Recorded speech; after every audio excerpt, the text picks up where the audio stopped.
မင်္ဂလာပါခင်ဗျာဒီတစ်ခါတော့ Joshua Ben နဲ့ Pantoja တို့ပွဲနဲ့ပတ်သက်ပြီးကမ္ဘာကျော် fighter ကြီးတချို့ရဲ့သုံးသက်ချက်တွေကိုပြောပြသွားခြင်းပါတယ်ဒီပွဲနဲ့ပတ်သက်လို့ fighter တွေတော်တော်များများကတော့သူတို့ရဲ့အမြင်တွေကိုစက်တိုက်ချပြလျက်ရှိတယ်အများစုသော fighter တွေကဒီပွဲမှာ Pantoja ပွဲအောင်ပွဲခံလိမ့်မယ်ဆိုတဲ့ပုံစံမျိုးတွေနဲ့ပြောဆိုနေကြပါတယ်ဒုပိတိတိုင်အောင်ဒီအနေထားနဲ့ပတ်သက်လို့ကျွန်တော်ကတော့ flyweight တန်းက fighter တချို့ဒါမှမဟုတ် Joshua Ben နဲ့ Pantoja နှစ်ယောက်စလုံးနဲ့ထိုးသက်ဖူးတဲ့ fighter တချို့ရဲ့ပြောစကားတွေကိုပြည်သက်တွေစီချပြခြင်းပါတယ်ဒါကဘလို့အကြောင်းရင်းကြောင့်လဲဆိုတော့ဒီ fighter တွေကဒီ weight တန်းမှာကစားကြတာတနည်းပြောရရင်သူတို့နဲ့ထိပ်တိုက်တွေ့လာနိုင်ခြေရှိတဲ့ပြိုင်ဘက်တွေရဲ့အနေအထားတွေကိုအဆက်မပြတ်လိလာနေတဲ့ fighter တွေ Joshua Ben နဲ့ Pantoja တို့နှစ်ယောက်စလုံးနဲ့ထိုးသက်ဖူးတဲ့ fighter တွေဆိုရင်လည်းသူတို့ရဲ့အတွေ့အကြုံတွေပေါ်မူတည်ပြီးတော့ပြောဆိုကြတာမျိုးဖြစ်လို့အဲ့လိုပြောစကားတွေကပိုပြီးလက်တွေ့ဆန်မယ်ပိုပြီးနှိစက်မယ်ထင်ပါတယ်ဒီအနေအထားတွေကိုကျွန်တော်ကပြည်သက်တွေစီချပြခြင်းတာပါ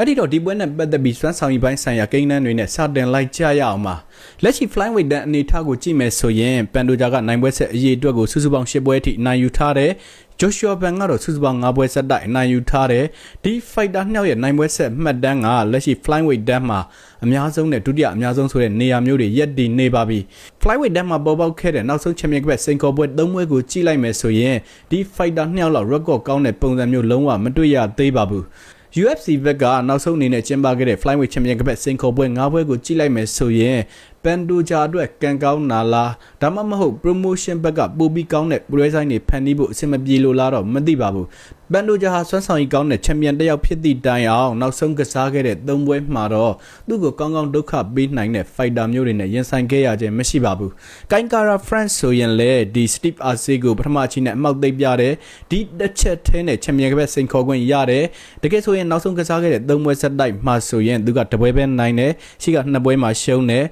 ဒီကြားထဲမှာသူကတန်ရပြဿနာနဲ့နားခဲ့ရတဲ့အချိန်တွေလည်းများတယ်ဒလို့အကြောင်းရင်းတွေကြောင့် Pantoja က Kankara France နဲ့ပွဲမှာတော့လွယ်တကူနဲ့ကိုအသာစီရယူပြီးကစားသွားတာတွေ့ရမှာပါကိုင်းအဆာကူရာနဲ့ပွဲတော့ကလည်းဒီတိုင်းပါပဲကိုင်းအဆာကူရာကမျက်နှာသစ် fighterကျွန်တော်တို့ကတော့မျက်နှာသစ် fighter ဆိုပြီးမျှော်လင့်တကြီးနဲ့အများကြီးမျှော်လင့်ထားခဲ့ပေမဲ့တကယ်တမ်းကစားချိန်မှာတော့တတရာနဲ့ပဲချုပ်သွားတယ်အဲ့ဒီမတိုင်ခင်က Steve Arce နဲ့ပွဲဆိုရင်လည်းဘယ်လိုပုံစံမျိုးပွဲဖြစ်ခဲ့တယ်ဘရာဇီးမှာကျင်းပခဲ့တဲ့ပြိုင်ပွဲမျိုးဖြစ်တဲ့အတွက် promotion ဘက်ကPantoja ကိုပွဲထုတ်ချင်နေတဲ့အနေအထားမျိုးမှုလို့ဟိုးအဝေးကြီးမှာရှိတဲ့ Steve Arce ကိုလှမ်းပြီးခွင့်ရေးပေးတဲ့ဆိုတဲ့အကြောင်းကိုကျွန်တော်ပြည်သက်တွေကိုပြောပြခဲ့တယ်အဲ့လိုတော့အကြောင်းရင်းတွေကြောင့်နောက်ဆုံး3ပွဲနဲ့ရှင်းကြည့်လိုက်မယ်ဆိုရင်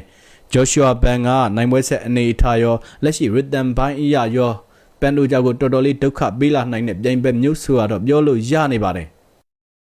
်အဲ့ဒီတော့ဒီပွဲရဲ့အနိုင်ရှုံးရလဒ်ကိုအဓိကဆုံးဖြတ်ပေးလာနိုင်တဲ့အချက်က ground game စွမ်းဆောင်ရည်တွေလို့ပြောလို့ရမယ်ထင်ပါတယ် Joshua Ben က Pantoja ရဲ့တိတ်တောင်းတွေကိုကောင်းကောင်း defend လုပ်နိုင်မယ်ဆိုရင်ဒီပွဲအနိုင်ရလဒ်ကသူ့ဘက်မှာရှိမယ် Pantoja အနေနဲ့လည်း Joshua Ben ကိုဒေချာလေးတိတ်တောင်းတွေရယူပြီးတော့ ground game control တွေလုပ်နိုင်မယ်ဆိုရင်ဒီပွဲအနိုင်ရလဒ်ကသူ့လက်ထက်ကနေလုံးဝပြေးလွတ်မှာမဟုတ်ဘူးအဲ့ဒီတော့ဒီပွဲရဲ့အဖြေကဘယ်သူကတိတ်တောင်းရအောင်ယူနိုင်မလဲဘယ်သူကတိတ်တောင်း defend ရအောင်လုပ်ပြနိုင်မလဲဆိုတဲ့အပေါ်မှာမူတည်မယ်ထင်ပါတယ်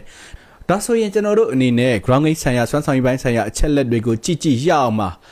လက်ရှိ flyweight တန်းမှာထိုးသက်နေတဲ့ fighter တွေထဲမှာတော့တိတ်တောင်ရဖို့စ조사အားထုတ်မှုအများဆုံး fighter က Tim Elliott ဖြစ်ပါတယ်လက်ရှိ champion Pantoja ကတော့အဲ့ဒီရဲ့နောက်ဒုတိယနေရာမှာရှိတယ်သူ့ရဲ့ဒီ flyweight တန်းကစားသမားဘဝစွမ်းဆောင်ရည်ကိုကြည့်လိုက်မယ်ဆိုရင်တိတ်တောင်ရဖို့အချိန်ပေါင်း40လောက်ထိအားထုတ်ထားတာတွေ့ရပါတယ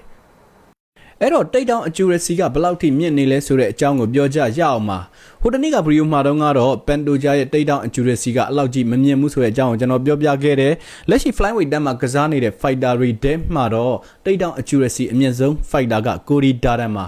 Cody Durden ကဘယ်လို fighter လဲဆိုတာကျွန်တော်တို့ပြည်သက်တွေသိတယ် Joshua Ben က Cody Durden နဲ့ထိုးခဲ့ဘူးတယ် Cody Durden က Joshua Ben နဲ့ထိုးတဲ့ပွဲမှာဆိုရင်စောစောစီစီဝင်လုံးတယ် Joshua Ben ကလည်းအဲ့ဒါကိုတိတ်တောင်းတွေကိုကောင်းကောင်း defend လုပ်ပြရင်းနဲ့Cody Durden ကိုအနိုင်ယူပြထားပါတယ် Cody Durden လို fighter မျိုးကတောင် Joshua Ben ကိုတိတ်တောင်းရအောင်ယူပြနိုင်ခြင်းမရှိခဲ့ဘူးဆိုတော့ Pantoja ကလည်းရအောင်ယူပြနိုင်မှမလားဆိုတာစောင့်ကြည့်ရမယ့်အချက်ဖြစ်ပါတယ် Pantoja ရဲ့တိတ်တောင် accuracy ပိုင်းကတော့အရင်ကြီးကြောက်စရာမရှိဘူး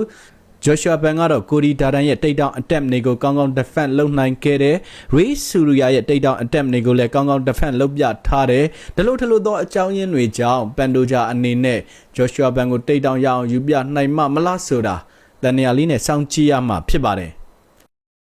အဲ့ဒီတော့တိတ်တောင် accuracy ဘိုင်းနဲ့ကြည့်ပြီးပြောမယ်ဆိုရင်တော့ Joshua Ben ရဲ့ဘက်မှာမျှော်လင့်ချက်ရှိတယ်။သို့တော်လည်းပဲတိတ်တောင် defense လုပ်တဲ့အပိုင်းနဲ့ပတ်သက်ပြီးကြည့်လိုက်မယ်ဆိုရင်တော့ကျွန်တော်ရဲ့ fighter ဘက်မှာမျှော်လင့်ချက်ကတိတ်ပြီးမရှိပါဘူး။လက်ရှိ flyweight တန်းက fighter တွေထဲမှာဆိုရင်တိတ်တောင် defense ကိုရာဂိုင်နှုန်းအများဆုံးရအောင်လုပ်ပြထားတဲ့ fighter က Kankara Frank ဖြစ်ပါတယ်။သူ့ရဲ့တိတ်တောင် defense က84ရာဂိုင်နှုန်းလောက်အထိရှိတယ်။ Joshua Ben ကတော့သူ့ရဲ့နောက်ဒုတိယနေရာမှာရှိတယ်။တိတ်တောင် defense ကစုစုပေါင်း81ရာဂိုင်နှုန်းဝန်းကျင်လောက်အထိရှိပါတယ်။ဒါဆိုရင်ချန်ပီယံပန်ဒိုဂျာရဲ့ပေဒန်နဲ့ပြန်ပြီးတိုင်းကြည့်ရအောင်ပါပန်ဒိုဂျာကနောက်ဆုံးကစားခဲ့တဲ့ပွဲမှာကိုင်ကာရာဖရန့်နဲ့ရင်ဆိုင်ခဲ့တဲ့တိတ်တောင်တစ်ဖက်အမြင့်ဆုံးရှိတဲ့ကိုင်ကာရာဖရန့်ကပန်ဒိုဂျာရဲ့တိတ်တောင်တွေကိုခုခံပြနိုင်ခြင်းမရှိဘူးတိတ်တောင်တစ်ဖက်အမြင့်ဆုံးရှိတဲ့ဖိုက်တာကတောင်လက်ရှိချန်ပီယံရဲ့တိတ်တောင်ကိုခုခံနိုင်ခြင်းမရှိဘူးဆိုတော့ဂျော့ရှွာဘန်နီနဲ့ရောခုခံပြနိုင်မှမလားဆိုတာတန်เนี่ยအတော်ကြီးဖြစ်ဖို့ကောင်းပါတယ်ဒါလို့ဖက်ကနေပြန်ပြီးလှည့်ကြည့်လိုက်မယ်ဆိုရင်တော့ Joshua Ben အနေနဲ့တော်တော်ကြီးကိုတိတ်တောင် defense လုပ်တဲ့အပိုင်းမှာရုန်းကန်ရနိုင်တယ်တိတ်တောင် accuracy ဘိုင်းကနေကြည့်မယ်ဆိုရင်တော့ Joshua Ben ရဲ့ဘက်မှာမျှော်လင့်ချက်ရှိတယ်ဒါကတော့မတူညီတဲ့ shootout နှစ်ခုကိုကျွန်တော်တို့ပြည်သက်တွေချိန်ကြည့်လို့ရအောင်ကျွန်တော်ကချပြတာဖြစ်ပါတယ်ခင်ဗျအဲ့ဒီတော့ချုပ်ကွက်နဲ့နိုင်ပွဲရယူတဲ့အပိုင်းလေးကိုလည်းနောက်ဆုံးအနေနဲ့ဆွဲကြည့်ကြည့်ရအောင်ပါ flyweight တန်းမှာတော့ချုပ်ကွက်နဲ့နိုင်ပွဲအရေးအတွက်အများဆုံးရယူထားတဲ့ fighter ကလက်ရှိချန်ပီယံပန်ဒိုဂျာဖြစ်တယ်ဒါကြောင့်မလို့ပန်ဒိုဂျာကချုပ်ကွက်ရယူတဲ့အပိုင်းမှာတော့အခြား fighter တွေထက်ပိုပြီးသားလွန်တဲ့တိတ်တောင် defense နဲ့တိတ်တောင် attempt နဲ့စသဖြင့်အဲ့ဒါတွေနဲ့မကြည့်ဘဲနဲ့ဒီချုပ်ကွက်နဲ့နိုင်ပွဲရယူတဲ့အပိုင်းမှာတော့သူကပဲနှာတစ်ဖျားသားနေပါတယ်ဒီလိုသောအကြောင်းရင်းတွေကြောင့် Joshua Ben အနေနဲ့ပန်ဒိုဂျာရဲ့တိတ်တောင်တွေကိုကောင်းကောင်းခုခံပြနိုင်ဖို့ဒီချာလီမြန်ချစ်ကပြင်ဆင်လာမလားဆိုတာစောင့်ကြည့်ရမှာပါကျွန်တော်တို့ရဲ့ fighter လေးကတော့အဲ့ဒီတိတ်တောင်တွေကိုတစ်ခုခံပြနိုင်ဖို့အတွက်အပြင်ကနေတက် wrestling မိုင်းကောင်းတဲ့ကစားသမားတွေဒီပန်ဒိုဂျာရဲ့ကစားဟန်နဲ့ကိုက်ညီမဲ့ကစားသမားမျိုးတွေကိုခေါ်ယူလေ့ကျင့်တာမျိုးလုံးဝမရှိခဲ့ဘူးလို့ဆိုတဲ့သူ့ရဲ့ဒီ 4on 5 club မှာရှိတဲ့ပုံမှန်လေ့ကျင့် body နဲ့ပဲဒီပွဲအတွက်ပြင်ဆင်နေမနေ့ကပဲနောက်ဆုံးပြင်ဆင်မှုတွေကိုလှုပ်ဆောင်ခဲ့ပြီးဖြစ်တဲ့ဆိုတဲ့အကြောင်းကို Striking နီးပြ Frank ကသူ့ရဲ့ social media ပေါ်မှာတင်လိုက်တယ်ဒါကြောင့်မို့လို့ရှေ့တစ်ပတ်ရောက်ရင် 5 week ကာလလဲစပြီးဖြစ်တဲ့အတွက် Joshua Ben တို့တစ်ဖွဲ့လုံးဟာပြိုင်ပွဲကျင်းပမဲ့ Las Vegas ကိုရောက်လာတော့မှဖြစ်ပါတယ်လက်ရှိ flyweight တန်းမှာ Joshua Ben နဲ့လည်းကစားဘူးတဲ့ပန်ဒိုဂျာနဲ့လည်းကစားဘူးတဲ့တဦးတည်းသော fighter က Brandon Rover ဖြစ်ပါတယ်ဒီ fighter ကတော့ဒီပွဲအနေထားနဲ့ပတ်သက်လို့သူ့ရဲ့အမြင်ကိုအခုလိုပုံစံမျိုးချပြသွားပါတယ်Brandon Rover ကဘယ်လိုပုံစံမျိုးပြောလဲဆိုတော့ဒီပွဲမှာ Joshua Ben အနိုင်ရမယ်ဆိုရင်နောက်ပိုင်းအခြေအနေမှာအသာစီးရယူတဲ့ပုံစံမျိုးနဲ့အနိုင်ရတာမျိုးဖြစ်နိုင်တယ်ကစားပုံကတွတ်တယ်ကာဒီယိုပိုင်းကောင်းတယ်အဲ့ဒါကြောင့်မလို့သူ့အနေနဲ့နောက်ပိုင်းအခြေအနေမှာအသာစီးရယူဖို့ဖြစ်နိုင်ခြေရှိတယ်ပြီးတော့ကျတော့ body shot တွေကိုလည်းသူက mix လုပ်ပြီးသုံးနိုင်တယ်သူ့အနေနဲ့ပန်ဒိုဂျာတဲ့ကစားခဲ့တဲ့ပွဲတွေတုန်းကအဲ့လို body shot တွေတော့မသုံးနိုင်ခဲ့ဘူးသူကမျက်နှာကိုပဲတည်ထိုးတယ်ဒီလိုတော့အကြောင်းရင်းတွေကြောင့် Joshua Ben အသာစီးရမယ်ဆိုရင်အဲ့ဒီပုံစံမျိုးနဲ့အသာစီးရနိုင်တယ်ဆိုပြီးသူကသုံးသပ်ပါတယ်တစ်ချိန်တည်းမှာပဲသူကအခြားတစ်ဖက်ကနေဘယ်လိုပုံစံမျိုးပြောလဲဆိုတော့ပန်ဒိုဂျာရဲ့ဒီ fight nickname နာမည်က The Carnival ဆိုတဲ့အကြောင်းအရာကို highlight လုပ်ပြောတယ်ဒီနာမည်ကပေါ်သေးသေးပေးထားတာမဟုတ်ဘူးသူ့ရဲ့ကစားပုံကိုအရန်ကိုစားပြုတယ်ဆိုတဲ့ပုံစံမျိုးပြောတယ်အဲ့ဒီအတွက်သူ့အနေနဲ့အနိုင်ရဖို့ဖြစ်နိုင်ခြေများတဲ့ fighter ကိုရွေးရပါဆိုရင်ပန်ဒိုဂျာပဲဖြစ်နိုင်တယ်ဆိုတဲ့ပုံစံမျိုးနဲ့ Brandon Rover ကရွေးချယ်သွားပါတယ်